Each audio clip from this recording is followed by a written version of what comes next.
como acordamos, invité a Beatriz para que platicara con ustedes y que me ayudara a contestar preguntas. Ya estamos por terminar nuestra encomienda y ella quiere pues despedirse de ustedes y de toda la gente, y qué mejor que explicándoles lo que ella ha hecho. Les adelanto que me ha ayudado mucho, mucho, y que le agradezco de todo corazón su apoyo, su solidaridad en toda esta travesía, en toda esta odisea tan significativa, tan importante, tan humana de representar al noble pueblo de México. Entonces, después de Beatriz, si tienen algún interés en conocer sobre otros asuntos, yo también les contesto, ¿no? Ya al final, a lo mejor hay algo que les interese, pero ya todo es sabido, ya. Una de las cosas importantes en esta etapa nueva de la vida pública es que hay mucha información, ya no se oculta nada, la vida pública es cada vez más pública. Estamos viviendo un momento estelar en la historia de México. Buenos días, ¿se escucha bien? Me da pena que estés ahí atrás. Sí, estoy bien. ¿Seguro? ¿Seguro? Muy buenos días. Mi presencia aquí obedece a una invitación de mi presidente, que lamentablemente está detrás de mí, no me gustaría eso, porque generó alguna curiosidad o de parte de ustedes algún interés por saber, pues no sé, de mí, quizá, de nosotros, de este andar, no solo en este sexenio, sino a lo largo de ya casi 2 décadas, juntos en la lucha por la transformación de México, por la vía pacífica, exigiendo elecciones limpias, cero fraudes y trampas electorales. Creo que esa es la sustancia del movimiento democrático y de transformación que está a punto de terminar, porque el presidente, quien ganó en las urnas en 18, este 24 termina su trabajo, en pocos días, por cierto, y nosotros con ello también nos despedimos. Entonces, él me invita, yo lo pensé, acepté porque creo que es una buena oportunidad para que ustedes, si gustan preguntar, pero sobre todo quienes nos están mirando a través de las redes sociales, los canales y los que tengan a bien transmitir o después en la tarde hacer un repaso de lo que aquí ha acontecido o acontecerá. Entonces yo quedo de ustedes, me han indicado que las instrucciones son irme a la línea primera y que demos preferencia a las mujeres, ¿verdad? Jesús, corrígeme. Entonces no veo muy bien porque tengo miopía, pero tengo aquí 1, 2, 3 mujeres, 4 levantando la mano. Si gustas comenzar tú, de azul. Como no veo bien, creo que eres Isabel, pero de azul fuerte, plúmbago. Así es. ¿Qué tal? Buenos días, Beatriz. Buenos días, Isabel. Gracias por esta oportunidad. Tú decidiste que no te llamaran primera dama. Me gustaría saber tu balance. ¿Cómo te fue al asumir esa decisión? ¿Te fue mejor que si te hubieran llamado primera dama? ¿Y cómo fue o cómo va a funcionar? Esta es una inquietud, ¿no?, generada por el presidente, a raíz de lo que ha hecho el presidente, él viviendo en la finca de Palenque, retirado, ¿no? ¿Cómo es este sistema? ¿Cómo lo están organizando? Sobre todo cuando hay todavía un menor edad en crecimiento. Me gustaría saber. Gracias, Isabel. En la campaña del candidato, que es hoy presidente, en mayo, estábamos en Minatitlán y yo hice una locución pública. No había ganado él, pero existía esa posibilidad o sueño. Y entonces me pareció importante avisar, anunciar, poner una postura sobre, en caso de ganar, qué pasaría con su pareja, yo en este caso, y eventualmente pues quien ganara, qué pasa con las parejas. Yo creo que en cada sexenio Es una pregunta, una interrogante de los curiosos, de los chismosos, de los analistas, del pueblo en general, saber qué rol juega la persona que está acompañando a ese mandatario y en este futuro próximo a la mandataria, a la futura mandataria. Y yo ya tenía esta idea porque mi esposo fue candidato 3 veces a la presidencia, de hacer algo que en caso de él de ganar yo tenía muy claro. No hacer lo que yo no consideré que era correcto de quienes me habían precedido o podrían preceder en aquel tiempo, porque era mayo y la elección fue en julio, y con eso fui resolviendo bastantes cosas. No les voy a enumerar qué no debía hacer, porque eso creo que es de dominio público, pero yo en aquel tiempo planteé primero empezar a pensar distinto. Pensar es nada más, era un ejercicio de reflexión sobre el espacio público de las mujeres, su presencia en la vida política, en este caso accidental, así me considero, un accidente en la política. Y tercero, dejar atrás ideas rancias, me parece, sobre el papel de las esposas de los presidentes, de los gobernantes, de alcaldes, de diputados, senadores, funcionarios públicos. Y yo dije que por lo pronto la denominación primera dama no me correspondería, pero eso es lo de menos. A mí me pueden llamar como quieran. En la retahíla de elogios y de insultos que he recibido me han llamado de muchas formas. La que quieran está bien para el que la dice. Yo no estoy fijándome en sus epítetos. Pero lo importante son los actos. Y los actos que yo he llevado a cabo creo que van en un sentido distinto, por lo pronto, a lo que pudo haber sido una continuidad del papel de la esposa de un presidente. Me quedo más con los actos propios que me respaldan como una persona convencida de un republicanismo democrático del siglo XXI, en donde el eje son 3 poderes de la República, hay un ejecutivo, el presidente, y nadie votó por su familia, ni por sus hijos, ni por su esposa. La familia debe ser una compañera de esta ruta, la esposa igual, si es que hay, porque a lo mejor el presidente puede ser soltero, viudo, divorciado, homosexual. Tendremos una mujer presidenta y erradicar esa idea de que su esposo o su esposa, sus hijos, todos tienen que estar en el gobierno con cargos, gastando dinero público, una serie de cosas que reflexione. Con eso espero haber respondido tu primera pregunta. La segunda tiene que ver con cómo vamos a quedar, ¿no? Exactamente. Después del 1 de octubre. Nosotros somos una pareja, creo que felizmente casada. A ver, ¿sí? Llevamos mucho tiempo juntos. Somos una pareja, creo, muy unida, que ha pasado de todo, como todos los matrimonios de este mundo. Crisis buenas, malas, regulares, de todo, ¿eh? No hay nada nuevo bajo el sol. Lo que cambia ahora es que él se va a Palenque y es donde él quiere estar, y yo lo he apoyado muchísimo porque él debe estar donde quiere estar, en donde él se sienta muy a gusto, muy feliz, en paz. Yo lo apoyo. Y si ese lugar no fuese Palenque, sino en el corazón de África, en un pueblo, yo apoyo esa moción, porque se merece todo. Es una persona que ha sido un gran mexicano, un mexicano opositor, después gobernante, ha trabajado muchísimo, soy testigo de sus desvelos, desmañanadas, cansancios, bostezos, soy testigo de sus esfuerzos, decepciones, ilusiones, soy testigo en una parte de su vida de todo eso. Se merece mi esposo, que es el presidente, dice a donde quiera ir, que se sienta muy feliz. Yo no lo puedo hacer, aunque vamos a estarnos viendo muy seguido, ¿verdad? No lo puedo hacer porque yo tengo un hijo, bueno, tenemos un hijo que es menor de edad y tiene que ir a la escuela, me queda un trabajo, nos queda un trabajo importante con Jesús Ernesto y estamos ahora en tercero de preparatoria. En pocos meses este muchacho tendrá que decidir qué quiere estudiar, tengo que apoyarlo, tengo que estar con él. Ustedes saben que los menores de edad todavía necesitan un pastoreo y su presencia, la presencia de sus padres es muy importante.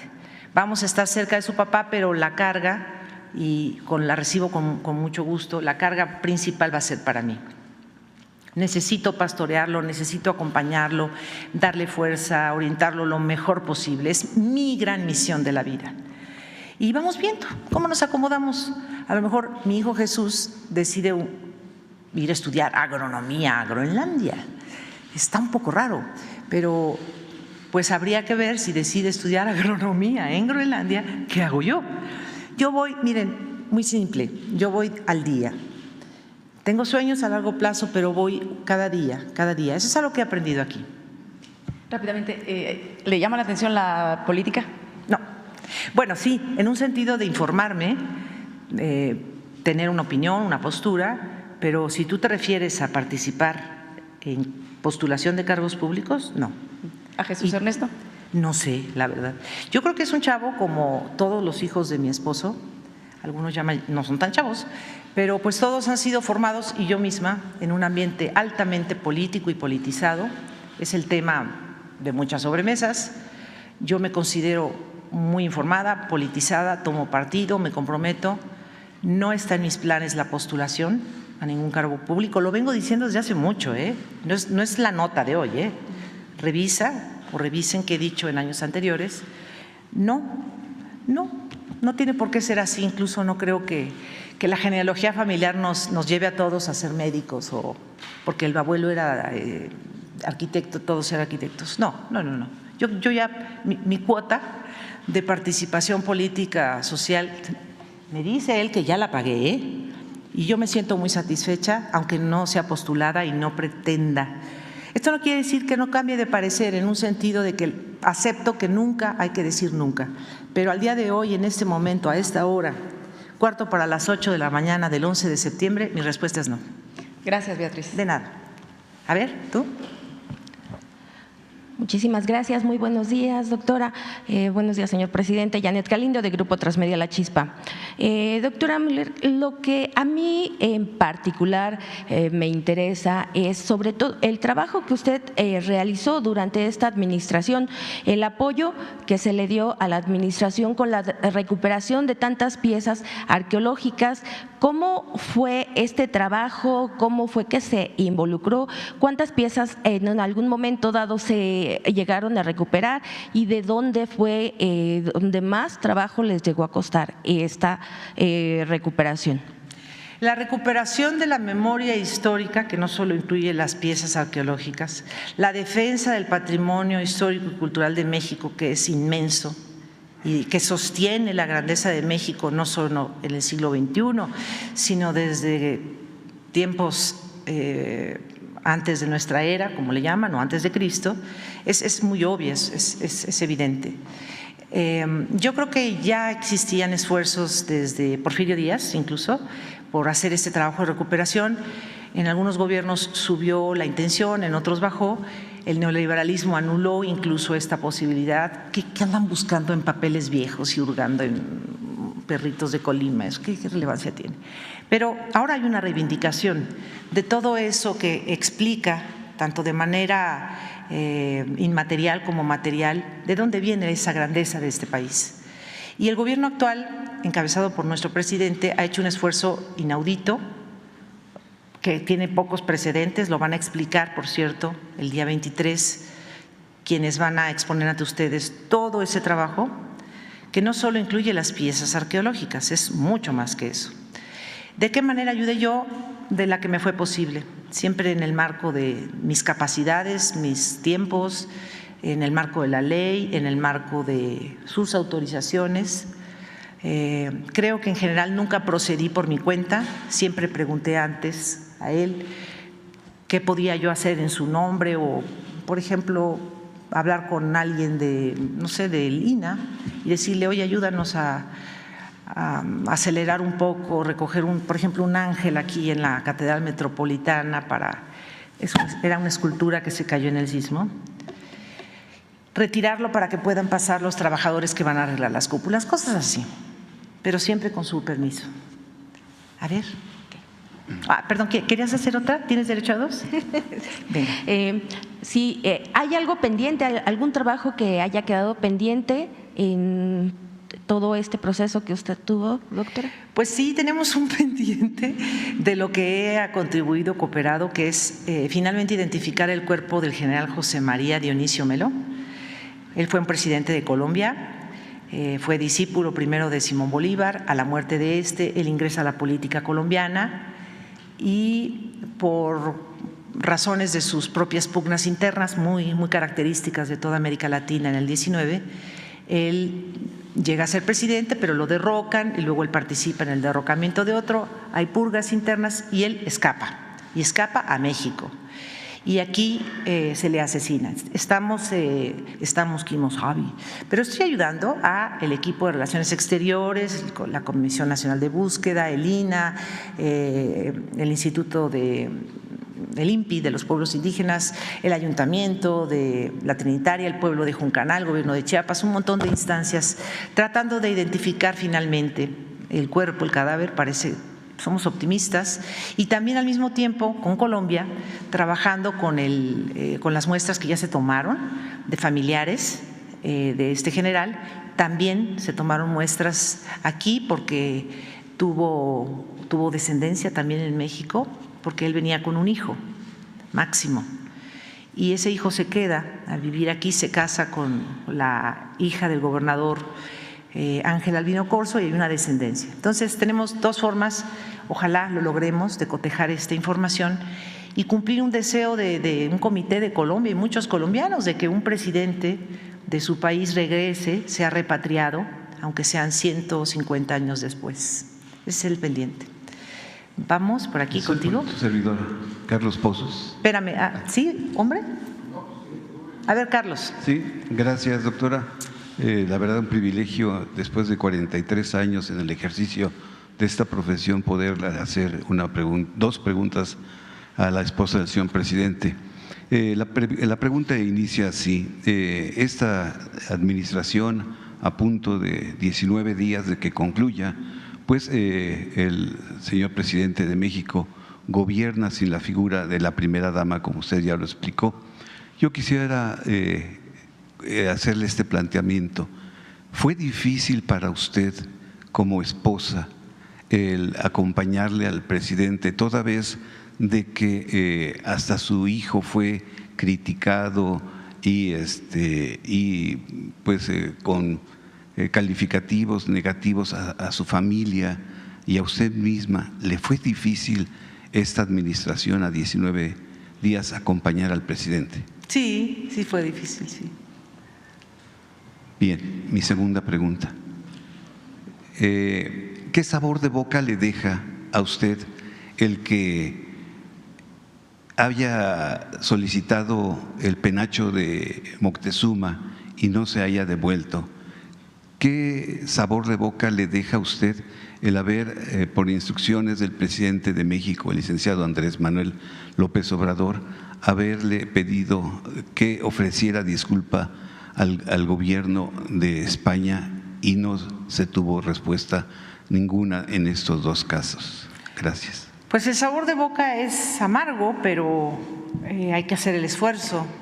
A veces las peticiones, deseos o acciones que hacemos en favor de algo que queremos lograr no se logran y queda ese sabor amargo, pero lo que queda es la esperanza de volverlo a pedir. Entonces, ojalá en el futuro tengan más éxito otros gestores o gestoras con el gobierno de Austria para este asunto. Yo me temo, y lo voy a decir abiertamente, que el gobierno de Austria algo esconde con el penacho. No sé si está roto, está reemplazado, algo hay. Eso que lo respondan ellos, por las groserías que le hicieron al gobierno de México cuando lo pidió, a través de mi persona. En el caso de España, yo creo que es justa la petición, está solventada de cabo a rabo la petición de una disculpa a los pueblos originarios. Hay documentos que datan desde la llegada de los primeros españoles en el 1517, bueno, antes probablemente, si se estudia más de manera exhaustiva quiénes fueron los europeos que llegaron antes, bueno, se supone que Hernández de Córdoba. Creo que está sustentada totalmente. podría decirles que si hay alguien que ha sido un aliado de este perdón, es alguien muy antiguo, llamado Bartolomé de las Casas, quien escribió una brevísima historia de la destrucción de Indias y donde da fe de todo lo que ocurrió, no solo en México, sino en América, que violaba las leyes de entonces, incluso las de la monarquía e incluso las leyes de Indias, ¿no? Las que se empezaron a formar a partir de la conquista. No me extendería, creo que es una petición justa. El europeo puede no considerarla porque no ha venido a América a hablar con las comunidades indígenas, ni de Perú, ni de Colombia, ni de Chile, ni de Guatemala, ni otros países. Pero cualquiera que venga con las ganas de escuchar a los pueblos originarios notará que el agravio persiste y que se ha heredado por generaciones y que no es un asunto político exactamente. Si lo quieren politizar, ese es su problema. Es un asunto histórico de reivindicación de quienes estaban antes que nosotros. Y esto va para España, para Holanda, para Dinamarca, para los países en general conquistadores, colonizadores. Y creo que en muchos países de Europa se ha venido comprendiendo la importancia de esta recuperación de memoria histórica que incluya la reivindicación moral e histórica de estos pueblos, expoliados, humillados. Creo que uno de los países que está ya a la vanguardia de esta acción es Alemania. Alemania ha pedido disculpas ya por robos de piezas de otros países. Inglaterra ha hecho ya devoluciones. Inclusive Inglaterra está haciendo hasta resarcimientos económicos a algunos países de África. Y no es de lo que pasó hace 20 años, hace 200, hace 300. Y llama la atención, en el caso de España, que sí se haya resarcido y ofrecido disculpas a la expulsión de los sefardíes en 1492 y se les haya incluso otorgado la ciudadanía a los descendientes de los sefardíes, que son judíos que vivían en la península ibérica, y los de América, que somos poquito después, unas cuantas décadas, se haya decidido que no y se haya hecho una campaña injuriosa en contra del presidente. Está documentado, es decir, el presidente no ha dicho nada que no esté solventado, tanto en documentos históricos como en los testimonios que les puedan dar los propios indígenas yendo a conocer su opinión. Nosotros, el presidente no quiere un resarcimiento económico porque no es de dinero, es un asunto de dignidad. Y yo creo que cuando se ofrecen disculpas se dignifican las dos partes, el que las da y el que las recibe. Todos nos podemos equivocar. Yo no estoy diciendo que ningún monarca europeo de hoy o algún gobierno de hoy europeo o de otras latitudes tenga la culpa de lo que pasó hace 200 años. Pero si hoy esa persona ostenta un cargo y está en su papel dignificar o ayudar a la dignificación y al resarcimiento moral y a otorgar ese valor que tienen, en este caso los pueblos originarios de África, de Oceanía, de América, hará muy bien, es noble. De nada.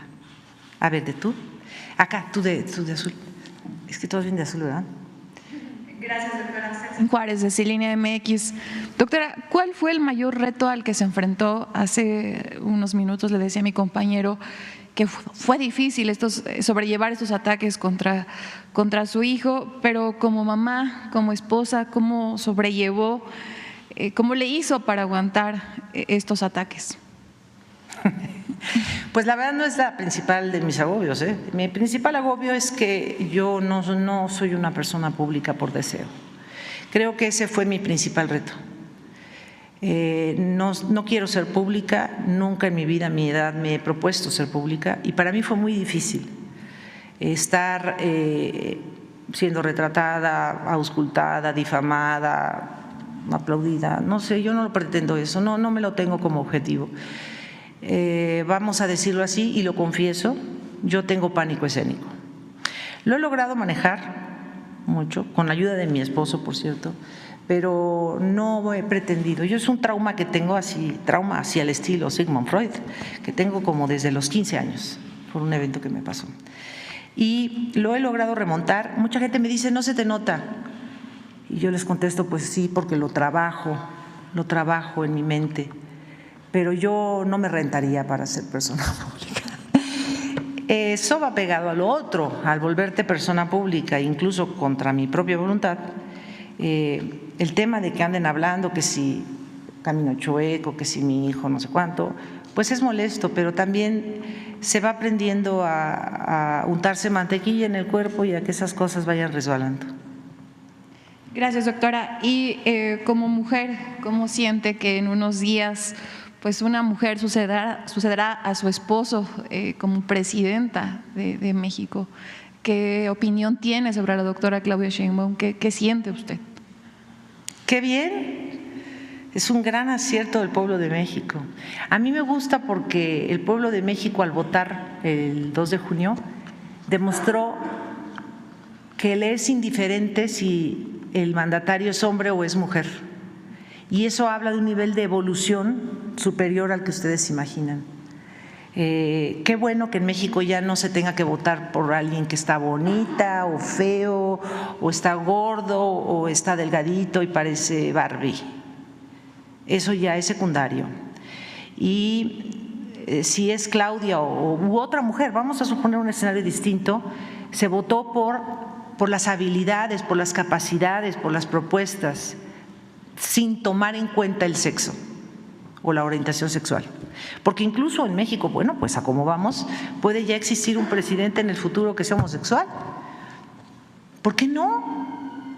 Porque lo que importa no es qué hacen las noches el señor o la señora. Lo que importa es qué compromisos adquiere con el pueblo de México y que los cumpla. Y eso es lo importante. Sobre en particular ella, estoy muy contenta porque la conozco y aunque no la conociera, creo que al escucharla, al percibir lo que ella expresa y cómo lo expresa, a mí me da mucha confianza. Yo creo que ella viene también de la lucha democrática y por la justicia en México, y lo que va a hacer ella es ser congruente, seguramente. Me alegra mucho porque también en mayo del 2018, cuando propuse desterrar la idea de la primera dama, también dije que las mujeres sabemos decir y hacer las cosas de manera diferente. Y yo creo que ella, por ser mujer, nos va a ratificar eso. No es que yo sea originaria en la propuesta, pero somos nosotras, aquí Isabel, aquí están varias mujeres, nosotras lo hacemos distinto. No es mejor o peor, lo hacemos distinto. Y eso va a ser muy emocionante de ver. Y le deseo todo el éxito. Como escribí en una publicación, yo seré para ella, como presidenta, una leal escudera. Gracias. A ver, tú. Gracias. Buenos días. Shaila Rosagel, corresponsal de Grupo Gili, El Imparcial de Sonora, La Crónica de Mexicali y Frontera de Tijuana. Preguntarle cuál es el balance que hace de estos 6 años del gobierno de su esposo, el presidente AMLO. Es en un primer punto. Y también preguntarle en qué aspecto se considera se debe de seguir trabajando para que México avance más. Bien, pues mi balance lo dividiría en 2 partes, en lo material y en lo inmaterial. Lo material ya lo conocen, aquí se informa, es una obligación de un ejecutivo, de un diputado, de un juez, de un ministro, informar, rendir cuentas. Y él ya ha hablado aquí mucho sobre trenes, carreteras, caminos, ya lo saben. Yo me voy a referir a lo inmaterial, es decir, lo que no tiene precio, lo que no necesariamente se tiene que gastar en monetario. El trabajo que el presidente nos deja es formidable desde mi punto de vista por su valor moral y por la gran cauda de valores que nos deja como mexicanos. Por ejemplo, el de la perseverancia. El que quiere algo en la vida realmente va a caer una vez, se levantará, una segunda, una tercera, una enésima caída y se levantará para lograr su sueño, su meta, su utopía. Eso creo que es algo que él nos ha enseñado con creces. La segunda cosa inmaterial que ponderaría es el valor que nos ha vuelto a dar a los mexicanos. El pueblo de México es lo más valioso de este país.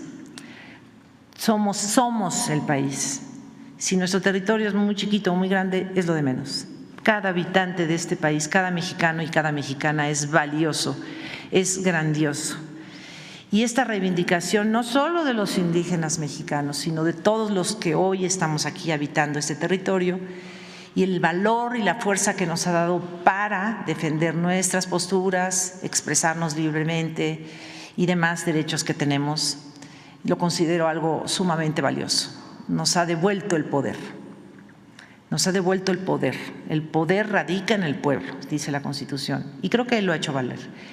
Y la tercera es su buen humor.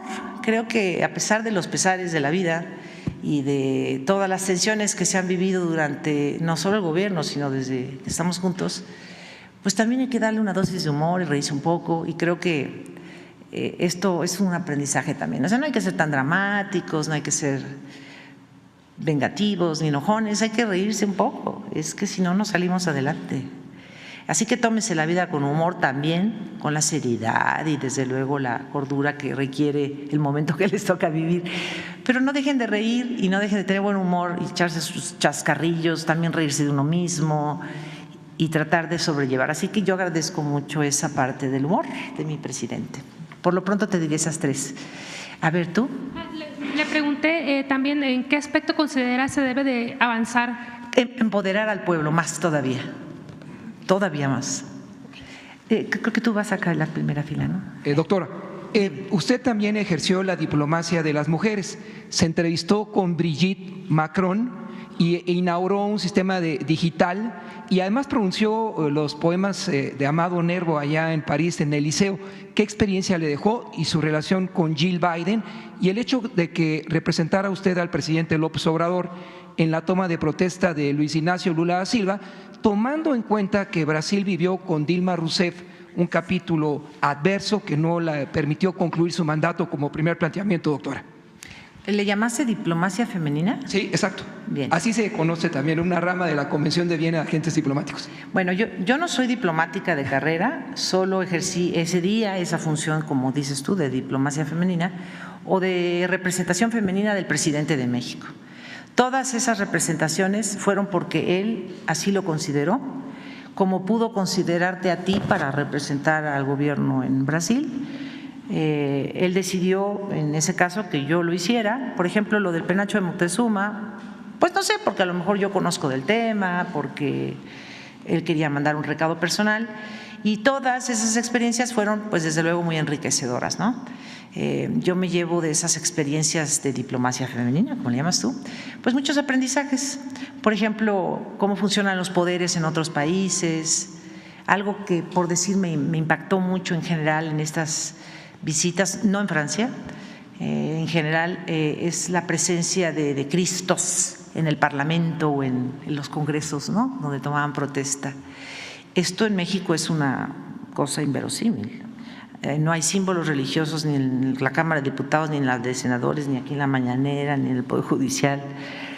Es el Estado laico en su plenitud. Eso, por ejemplo, me llamó la atención. Son aprendizajes que yo me llevo. Finalmente, doctora, usted cubrió un espacio en la vida emotiva del señor presidente porque él sufrió la pérdida de quien la antecedió, doña Rocío Beltrán. Así es. Estuvimos incluso cuando fueron las exequias de ella. ¿Cómo cubrió la expectativa humana, los sentimientos y sobre todo el momento de una derrota como fue el 2012, con fraude electoral o no, del licenciado Andrés Manuel López Obrador? A ver, si precisas tu pregunta porque me hablas de… Sí, no, primero… ¿De una década de diferencia? No, claro. ¿Cómo cubrió usted la expectativa emocional, sentimental, humana del ser abatido por el dolor de la pérdida de la compañera que estuvo con él en una primera etapa de su vida y en la segunda etapa usted lo acompañó ya en los temas políticos como el 2012 con la derrota? Pues yo creo que él te la debe de contestar, porque es una pregunta de cómo cubrir la emotividad de una pareja. Pues ¿tú quieres contestar? Pues yo nomás lo he querido mucho. ¿Cómo lo…? Bueno, nada más… no se podría dirigir un movimiento de transformación sin el apoyo de una compañera. en una primera etapa fue fundamental, muy importante, el respaldo, la comprensión, el cariño de mi primera esposa, la finada Rosy. Fue importantísimo, porque yo comenté hace unos días de cómo uno de mis hijos quería que yo lo llevara a un circo y no podía porque estaba metido trabajando en la construcción de un movimiento para transformar a México. Y eso requería ir a los pueblos, a las plazas, reunirse con la gente, 5 reuniones diarias, y quien se quedaba con mis hijos era mi finada esposa. Cuando ella se nos adelanta, yo necesito también una compañera, porque la lucha sigue, la lucha continúa y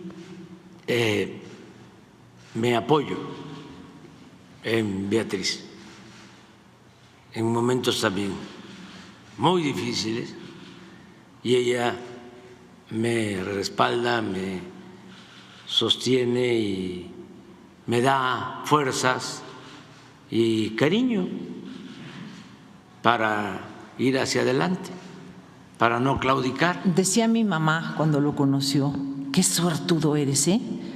Te llevas a mi hija Beatriz. Sí, eso dicen también mis adversarios, los conservadores, ¿sí? De que cómo no, ella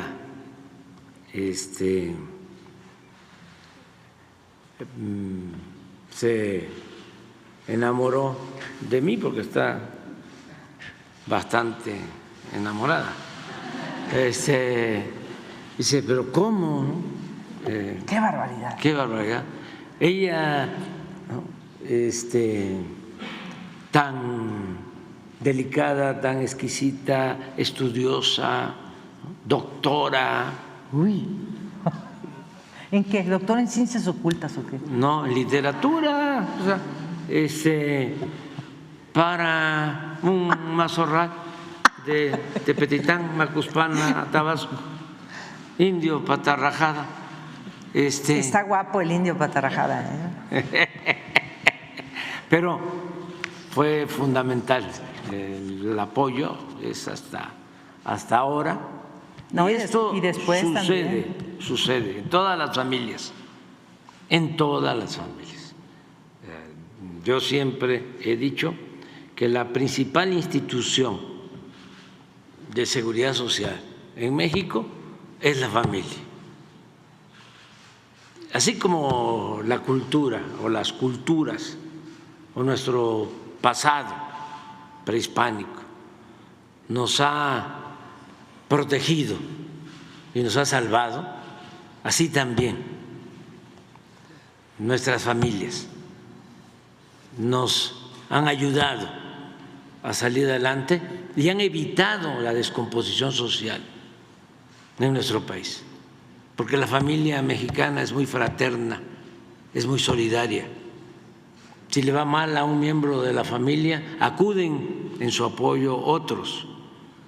Y lo que siempre hemos hablado aquí, y hay que seguirlo diciendo, comentando, los hijos, el que no abandonemos esa extraordinaria, bella costumbre de que nuestros hijos están siempre con nosotros y que, con todo respeto para lo que sucede en otros lugares, en otros países, no se establezca el que apenas están terminando la adolescencia y ya se tienen que ir.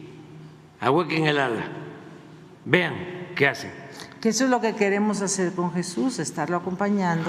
El tiempo que sea. El tiempo que Pero sea. así sucede en nuestras familias.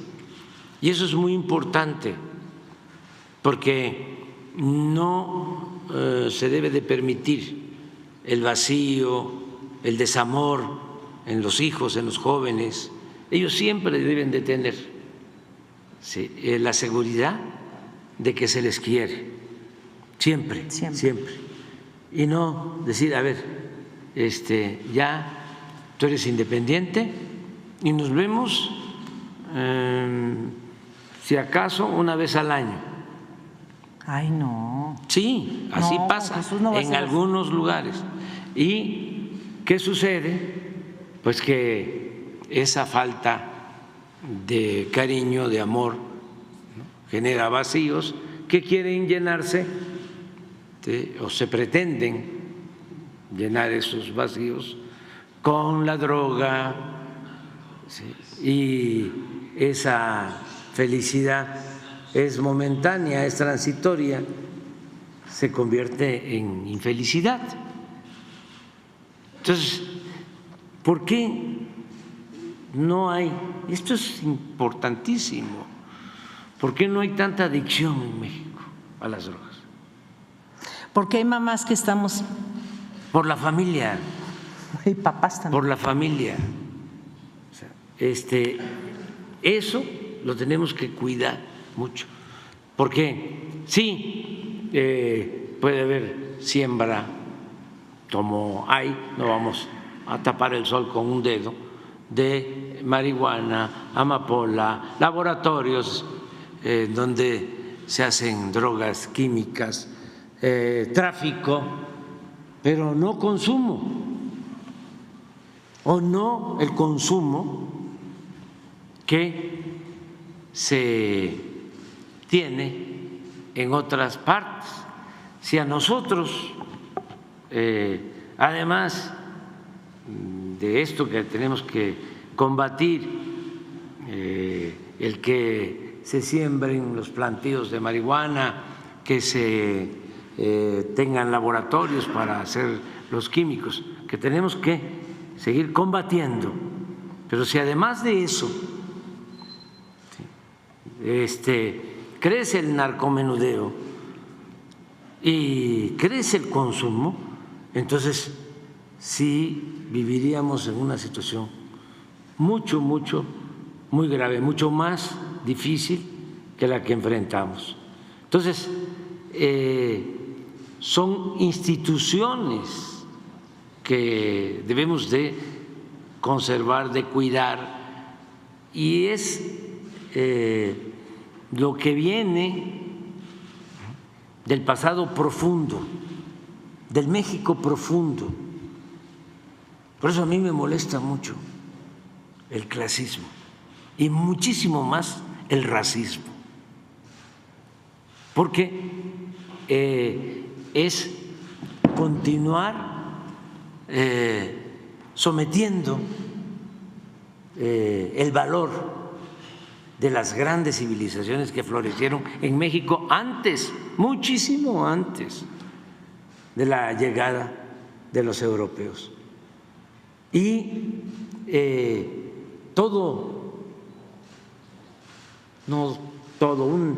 una buena parte o la mayor parte de lo bueno que tenemos los mexicanos viene de ese pasado profundo, la gran reserva de valores culturales, morales, espirituales que vienen de tiempo atrás.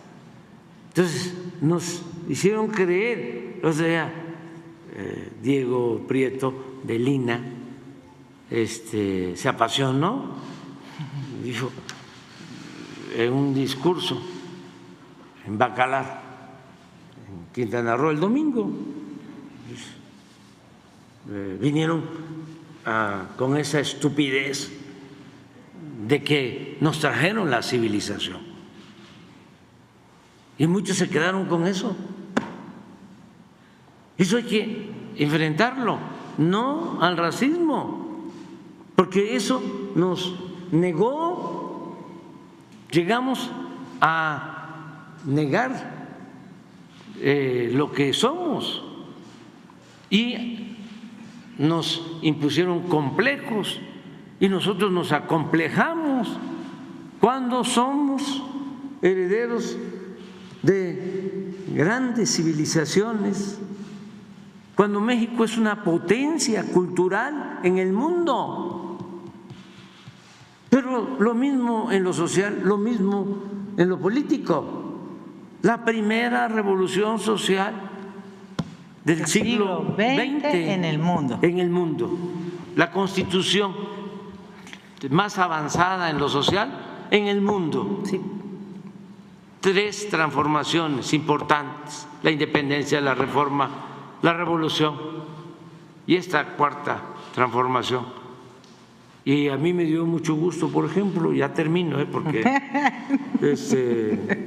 mira, es que hay muchas manos levantadas. Sí, me dio mucho gusto ayer en el debate, que lo estuve viendo. Ay, no, y vamos a hablar de eso mejor. No, vamos a hablar no, me dio mucho gusto que la señora Kamala y el presidente Trump, los dos trataron con respeto a México. Y ahí vamos, avanzando. Nosotros respetar a otros pueblos, a otros gobiernos, hermanos, y que nos respeten como un país independiente, libre y soberano. Ya. Vamos contigo. No sé tu nombre, discúlpame. Sí. Buenos días, soy Tania Damián del portal de noticias Ángulo 7. Beatriz, preguntarte, bueno, de Puebla, por cierto, también de poblana, preguntarte cuáles retos ves ahora a partir de 2024 para el país y también tu panorama a nivel mundial respecto pues a la llegada de las izquierdas en Europa, particularmente está regresando la derecha, pero bueno, primero a nivel nacional, ¿qué retos principales ves pues en el gobierno de la 4T y también en Morena? En Morena no lo sé y no voy a contestar. En el país los retos yo creo que son 2 básicamente: seguir sacando a la pobreza a millones de mexicanos más y seguir empoderando al pueblo. En el panorama internacional, pues cada país que vive sus procesos internos, sus colapsos, sus crecidas, sus victorias. Yo creo que algo que he aprendido aquí es que todo está en movimiento y que lo que sube baja, lo que baja sube, y si en Europa hay corrientes de un modo o de otro, o en América, o en África, o en Asia, pues que las vivan intensamente, porque solo así se genera conciencia social. Y México viene saliendo ya de una anestesia colectiva que nos propinaron o nosotros permitimos que ocurriera. Hay un despertar y eso es lo que ojalá ocurra en otros países, ¿no? En otras latitudes, y no a la guerra, eso sobre todo. A ver, tú, acá en segunda fila. José Manuel Fuentes, de Capital 21, preguntarle, doctora, sobre los fandangos por la lectura, cuál es su reflexión sobre fomentar la lectura en México, y también preguntarle, aunado a ello, cómo ve el trabajo del Fondo de Cultura Económica, qué se puede hacer para ampliar la lectura en el país. Muchas gracias, doctora. A ti. Los fandangos son una de las partes de la Estrategia Nacional de Lectura, que es un programa del gobierno. Es el compromiso número 100 del presidente de la República. Cuando se acuerdan, enumeró 100 compromisos. Él estableció ahí la promoción de la lectura y también la recuperación del patrimonio histórico nacional, etcétera. Los fandangos entonces fueron, digamos que el elemento público, festivo, pero atrás de ese fandango hubo un trabajo con estudiantes de secundaria y pienso que fue fructífero, tanto el trabajo interno que no vieron ustedes, pero el que sí ocurrió dentro de las escuelas. Y los fandangos, pues creo que fueron del agrado de muchos. Es una humilde contribución a, pues desde algo que podemos llamar un hábito o una forma de estar o una forma de tratar de entender mejor la vida, hasta de hablar bien, a veces leyendo se puede hablar mejor. Yo, que soy de esa área de profesionalidad, que es la del habla, la lingüística, las letras, la verdad les voy a confesar, yo me divierto mucho oyendo desde las mañaneras hasta los debates y las conferencias de prensa de aquí, de otras partes, porque me voy fijando cómo construyen sus ideas y las argumentan según, porque a veces ni a eso llegan, y cómo funciona el lenguaje. Entonces, para mí los fandangos fueron ese pequeño ejercicio de habla y de comprensión lectora y a la vez de motivar a los jóvenes a que en el futuro digan, yo estuve en un fandango y todo eso ¿para qué? ¿Por los libros? Y que haya una semilla insertada en su corazón, en el de sus padres, sus profesores, sus compañeros, hermanos, familiares y quienes los vieron, de que es importante leer y que los libros no son para poner en el boiler o para detener el frutero. Los libros son para ser leídos y no solo eso, son para ser comprendidos y más allá todavía, para ser disfrutados. Y si más todavía podemos llegar, para tomar de ellos algo bueno, como lección de vida de lo que no se debe hacer o de lo que se puede o debe seguir haciendo. ¿Sí? Acá contigo de verde.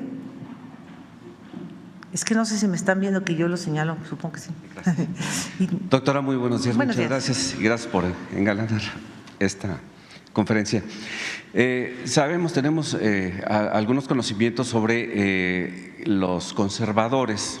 Mucha gente conservadora opina que pues tenían que haber vivido en Los Pinos y no en un palacio.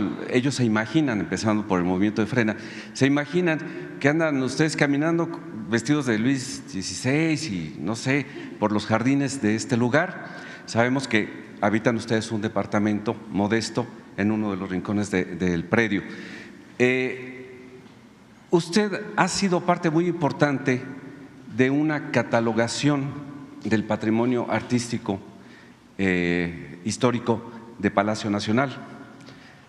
Tenemos conocimiento de que usted ha encabezado algunas acciones para dejar perfectamente bien estructurado un inventario de los bienes que no lograron llevarse los antiguos regímenes.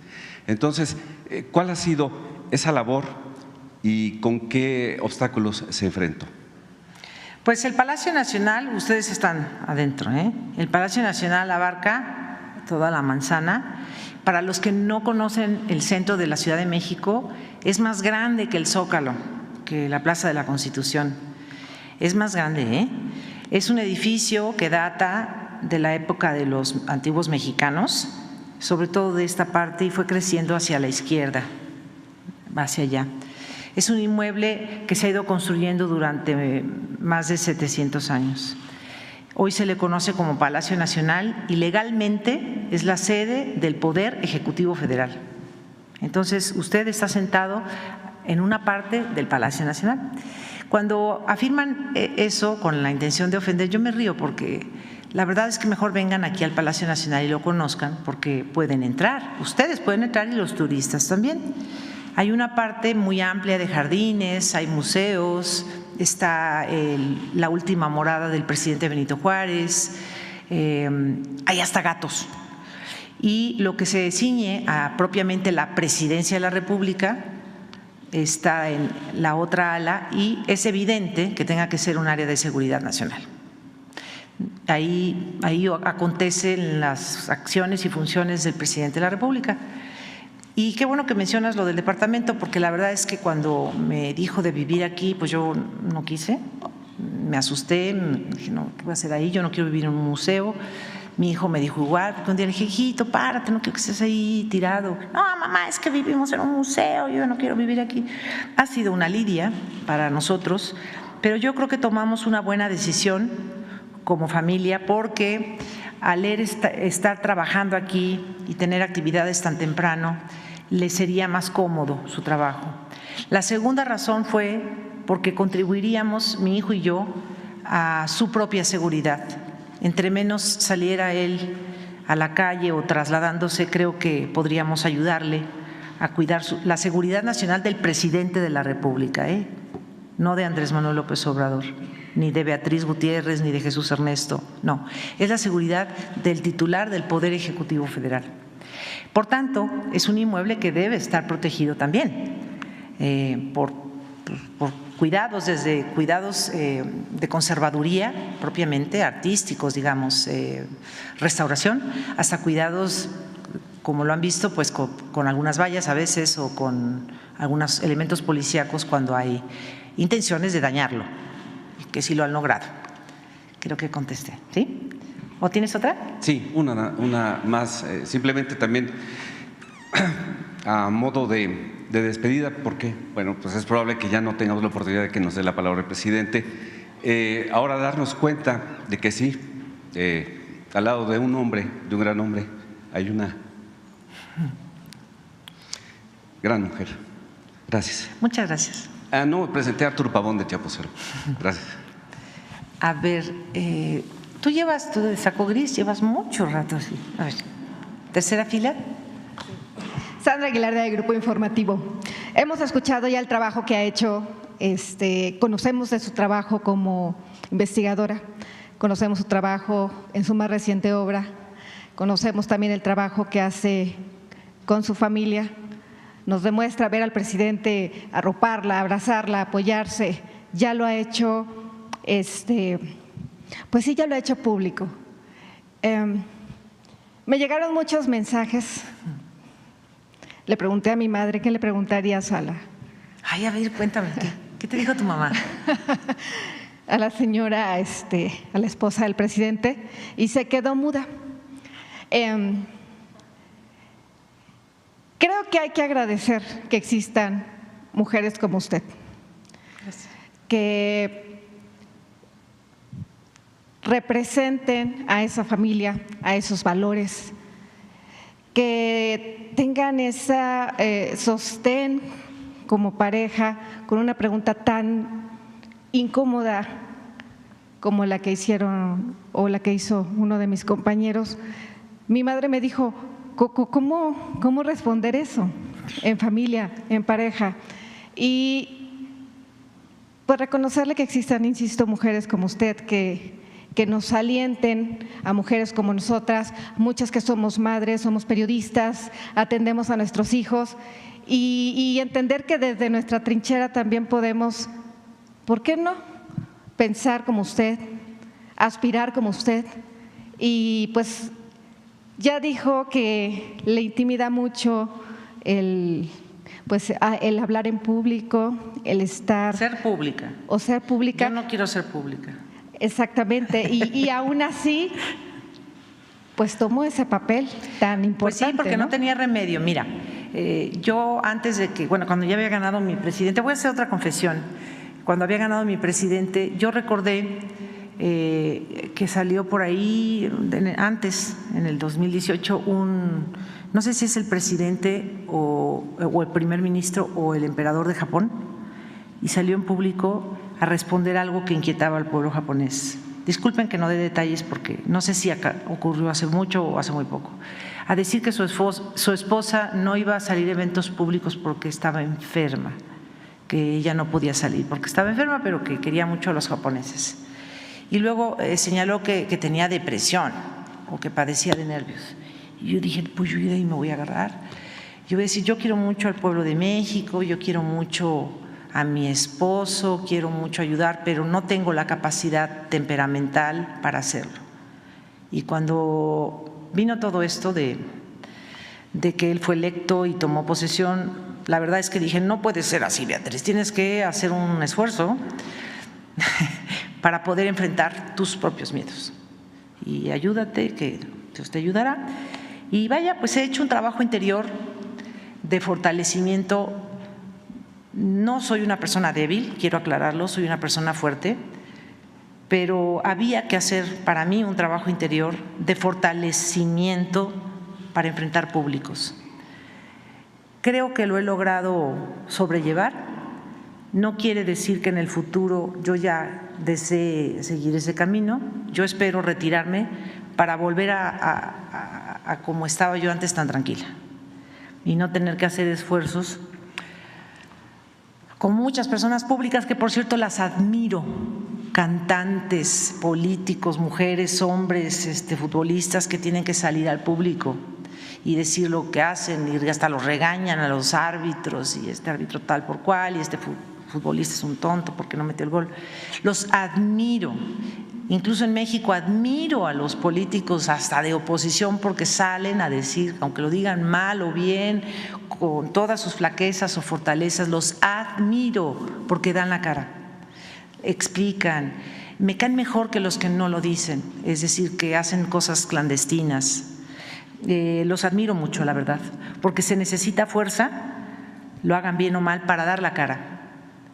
Y a mí me interrogó mi ser sobre ese dar la cara, y dije, pues no puedo decir que tengo nervios y que tengo depresión, porque yo no tengo depresión.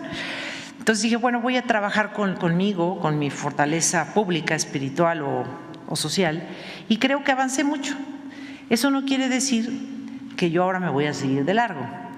No, me ha costado mucho, y él es testigo de lo que yo les digo. Yo creo más bien que voy a regresar a tener menos exigencias conmigo misma con relación a estos públicos. Desde luego, yo soy académica, ya lo saben, aquí la compañera de la UAP, Ana Elizabeth García Vilchis, ya dijo que soy profesora de la UAP. Yo tengo que enfrentar públicos, pero son otros, ¿no? Son alumnos, son conferencias, congresos, pues eso es para mí otra cosa. Es hablar de mis temas. Aquí ustedes no me van a preguntar de mis temas profesionales, pero cuando nosotros vamos a congresos que son 10, 15 personas, nos damos el vuelo de hablar de lo que nosotros queremos explicar desde el punto de vista académico. Y salúdame mucho a tu mamá y dile que muchas gracias por su comentario y pregunta. Gracias a los dos. Una más, ¿no? ¿De qué lado, Jesús? Una más. Es que son un chorro, mira. A ver, ¿qué tiempo? ¿Son 8:30? Si tú quieres. Allá alguien que acaba de hacer así. ¿Tú de negro? El que estás haciendo así. Tú, exacto, tú. Señor presidente, con la venia. Señora Beatriz Gutiérrez Müller, con la venia. Me brinca un dato. Usted, como historiadora, no creo que se vaya a quedar quieta. Soy de letras, ¿eh? De letras. Aclaración. Ajá. Y en base a eso, ¿ha recibido, son dos preguntas, ¿ha recibido alguna invitación de la actual presidenta electa Claudia Sheinbaum Pardo para pues formar parte del equipo de cultura? No. ¿No le gustaría? No. Y una segunda, ha estado a lo largo de pues algunos años, parte de su vida, gran parte de su vida, junto a un hombre que ha sido un luchador social, ha sido un guerrero en la política, el primer presidente de la República en tiempos contemporáneos que ha roto paradigmas, ha formado prácticamente o ha hecho una línea de la historia moderna de nuestro país en la política. ¿Tiene en mente escribir algo sobre su pareja en algún momento, sobre la historia de nuestro país contemporánea, donde él sea prácticamente el actor intelectual en la política moderna de nuestro país? Pues él no quiere, yo tampoco, pero ya vuelvo a decir, nunca hay que decir nunca, la vida da muchas vueltas. Sí te puedo decir que soy escritora, además de académica, y que tengo muchas cosas en mi computadora que me gustaría publicar, novelas, cuentos, ensayos, y me voy a abocar a eso. Están terminados, solamente necesito corregir cosas, actualizar y publicar. No sé, tengo 10 inéditos en mi computadora. Entonces, para que lleguemos a eso que dices, esa parte que mencionas, pues falta. No lo creo. Pero sí escribo todo el tiempo, eso es cierto. Gracias. A ti. A ver, ¿tú de verde? Acá. Gracias, muy buenos días a todas y a todos. Liliana Noble de Pulso Saludable. Beatriz, yo quisiera preguntarle, mucho se ha hablado de que las mujeres hoy somos más visibles, recién electa la doctora Claudia Sheinbaum. En mi particular punto de vista, creo que las mujeres siempre hemos sido visibles. ¿Qué opinión le merece esta concepción al respecto? Y también me gustaría conocer cuál es su opinión acerca del trabajo que ha realizado el DIF, la directora general del DIF, Nuria Fernández Espresate. Mucha gente me ha dicho que gracias a la labor que haya hecho, hoy el DIF no está considerado como una institución que solamente reparte desayunos o comidas en las escuelas. Hoy, gracias al DIF, estos grupos vulnerables tienen una representación y gracias a esto han podido tener acceso a clases, a educación, a la lectura, por supuesto. Esas serían mis preguntas. Gracias.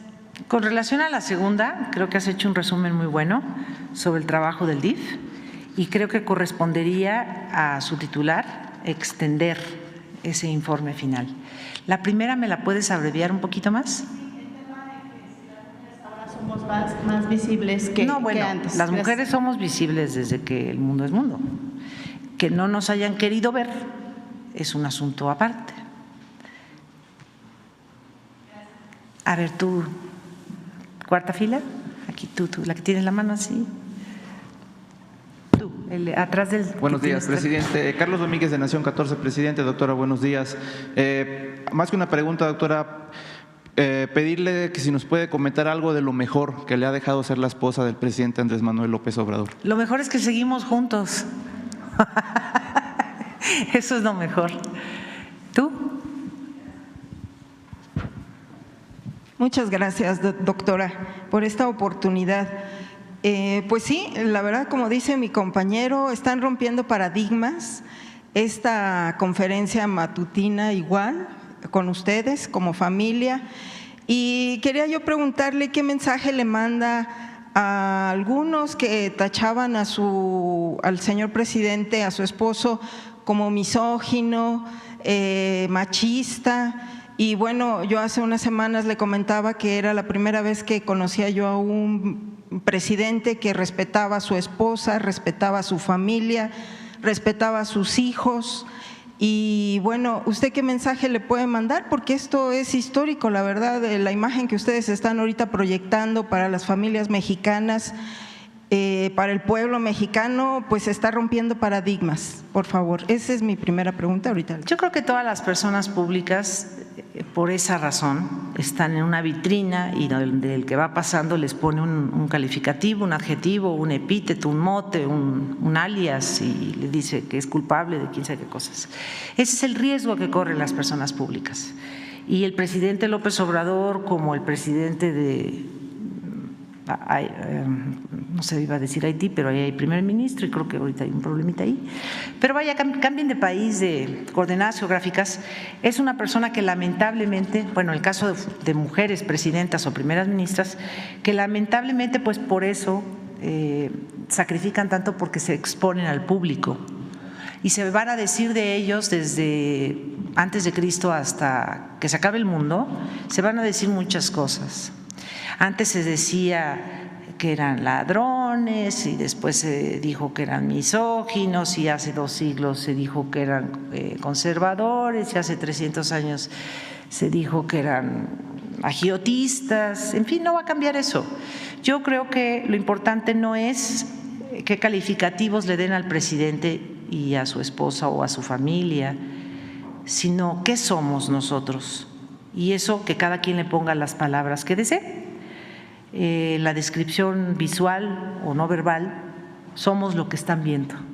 Aquí no hay fingimientos y somos personas que hablamos por nuestros hechos sobre todo, yo en particular, no tanto con las palabras. Sí, y sobre todo que su gabinete pues es paritario también, ¿no? Importante. Y en otro tema, doctora, así muy brevemente, también comentaba el presidente que usted estaba manejando mucho lo de las razas. En lo personal y como grupo aquí en Oro Sólido es un tema que nos interesa muchísimo porque efectivamente todos tenemos talentos, tenemos inteligencias, no importa la raza, todos tenemos muchas posibilidades. Usted, si nos puede brevemente hablar acerca de esto, porque me parece muy importante, como dice el presidente, seguir empoderando al pueblo de México, a los mexicanos y que sepan que son valiosos y bueno, pues sí me gustaría escuchar brevemente, si me hace favor. Muchas gracias. Bueno, no es una pregunta tan personal, pero es una pregunta que te puedo contestar de un modo académico. Desde el siglo XIX comienza un auge en Europa sobre el tema de las razas superiores e inferiores y deriva incluso en la creación hasta de grupos religiosos. Para el siglo XX hay un convencimiento en Europa y en América, por lo menos, de que existen las razas. Y las razas son la amarilla, la morena, la dorada, la de México le llamaban la de bronce, la blanca. Este asunto va complicándose desde un plano retórico hasta uno que termina convirtiendo ya a esta definición de razas como una corriente de pensamiento, es decir, un racismo, tanto a favor de una raza como en contra de otra. Los científicos del siglo XX, viendo las complicaciones que derivaron de etiquetar a personas por su color de piel, tamaño de ojos, de los omóplatos, del crecimiento cerebral, de su altura, de sus movimientos de manos, de una fisiología, se pusieron a estudiar si es posible que exista en el género humano las razas. Y la conclusión al día de hoy es que las razas en el género humano no existen. ¿Pero qué quedó? Quedó el racismo. No hay razas superiores ni inferiores. Busquen a los científicos que lo han hablado. No hay un genetismo superior o de superioridad, tampoco de inferioridad. Las razas existirían en los perros, por ejemplo.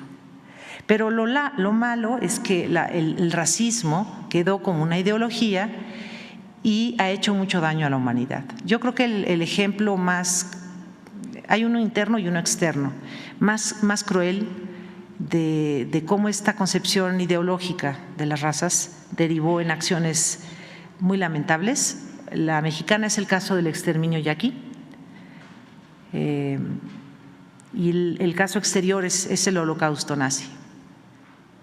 Y creo que eso no debe volver a pasar. Entonces, los que se sientan de raza superior, híjole, pues lean un poquito más para que se den cuenta que están equivocados y que no hay razas entre nosotros. No hay razas, no hay razas. Yo puedo estar más blanquita, pero me puedo poner morena porque tomé el sol, en fin, pero no, el color de la piel ni el tamaño de los ojos habla de una raza. Eso es una equivocación histórica, que qué bueno que ya se está reparando. Pero hay que insistir, por ejemplo, con los paisanos que están en Estados Unidos, es un tema que tú abordas mucho, insistir que no hay razas y que en Estados Unidos deberían de ellos también de argumentar un poco más, tanto los ofensivos como los ofensores, deberían de argumentar más sobre ese tema y no pelearse, que no les hagan caso, nada más hasta el límite de que no les haga un agravio mayor, pero no hacer caso a la ofensa del racismo, porque es también engancharse y no conviene. Dice que ya, son 8:45. ¿Tú qué cosa me dices? Que cuando tardo mucho. Sí, tienes razón, Miren, yo me quiero despedir porque ustedes son, yo entendí o entiendo, yo fui periodista, también 10 años. Conozco su trabajo y lo ejercí por una década. Ustedes se supone, en teoría, en la teoría del aula, son mediadores entre el pueblo o la gente y las autoridades, es decir, ustedes son unos intermediarios de la comunicación. Pero yo escribí un libro que se llama Feminismo Silencioso. La verdad estoy aprovechando el espacio para recordar que está este libro, que es un testimonio reflexivo sobre mi paso por aquí.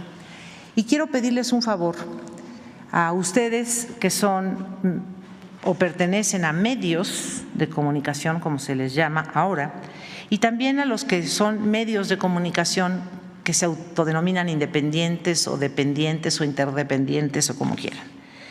Quiero que le den un recado mediante lo que voy a decir a sus jefes y a los dueños de los medios y a los que nos están viendo por internet, directito se los voy a decir.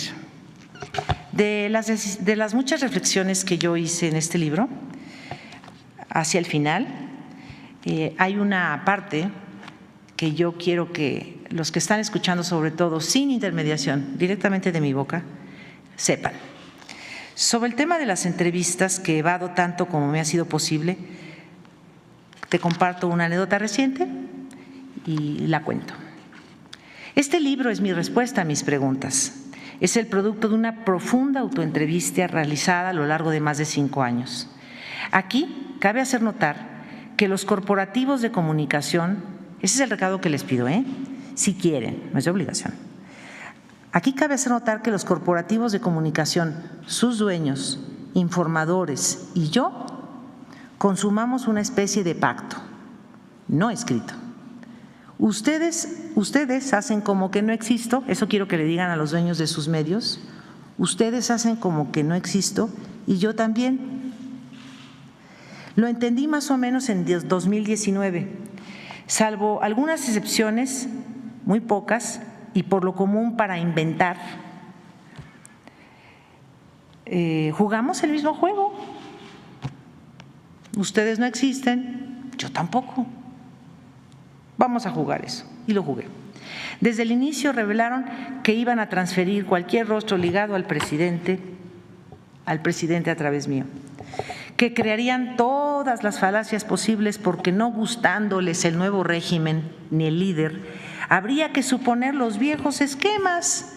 Ella delinquirá, se postulará a cualquier cargo, la cacharemos en una movida ilegal, seguro cae con esto y aquello. Lo que ella haga no deberá gustarnos, busquemos qué nos disgusta y así. Con intuición, yo di el primer paso el 28 de mayo de 2018. No me verán en el gobierno. Ayudaré en lo que sea posible. Me ceñiré a ser lo que soy, una ciudadana. No aspiraré a cargos de elección popular. Continuaré mi trabajo académico y atenderé a mi familia. Y así ha sido. Así ha sido, queridos mexicanos y mexicanas. Esta relación de ignorancia y desdén de los medios de comunicación y sus corporaciones nacionales e internacionales, bien mirada, es inverosímil en una democracia y más aún en pleno siglo XXI. Lo mejor, esto lo he gozado, lo mejor es que no me propuse nunca disputarles un solo encabezado noticioso. Sin embargo, en un futuro, cuando alguien revise este periodo de la historia de México, tendrá que revisar este distópico vínculo entre la esposa de un presidente y los medios de comunicación. Pero lo más importante, amigos, paisanos, mexicanas y mexicanos, a mi parecer, será la discreta formalización de un nuevo pacto con el pueblo de México, en particular con las mexicanas. Qué gusto me ha dado este nuevo pacto. Gracias, presidente, por permitirme estar en tu conferencia de prensa. Permiso.